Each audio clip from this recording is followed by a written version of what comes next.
Capsicum দিয়ে শুধু চাইনিজই রান্না করা হয় না, এটা তরকারিও রান্না করা যায়। আমি এখানে প্রথমে সরিষার তেলে কিছুটা জিরা এবং শুকনো মরিচ দিয়ে টেলে নিচ্ছি।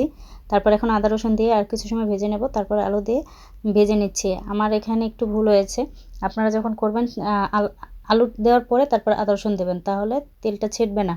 তারপরে এখন আমি এখানে সামান্য লবণ দিয়ে দিচ্ছি, দিয়ে এটা আর কিছু সময় ভেজে নেব। তারপরে এখন আমি এখানে টমেটো দিয়ে দিচ্ছি, দিয়ে আমি এটা আরও কিছু সময় ভেজে নিচ্ছি। ভাজার পরে এখানে আমি মরিচের গুঁড়ো এবং হলুদের গুঁড়ো দিয়ে দেব, দিয়ে আমি আরও কিছু সময় ভেজে নেব। তারপরে এখন আমি এখানে গরম মশলা দিয়ে দিচ্ছি, দিয়ে এটা আবার পুনরায় ভেজে নিচ্ছি।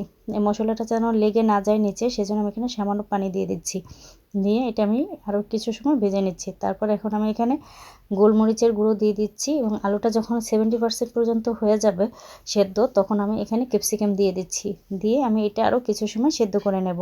আমি এখানে বেশি পানি দেবো না, একেবারে আমি সামান্য পানি দেবো, এটা যাতে ক্যাপসিকামটা সেদ্ধ হওয়া পর্যন্ত। এই তরকারিটা ভাত, পোলাও, রুটি দিয়ে খেতে খুবই মজা হয়।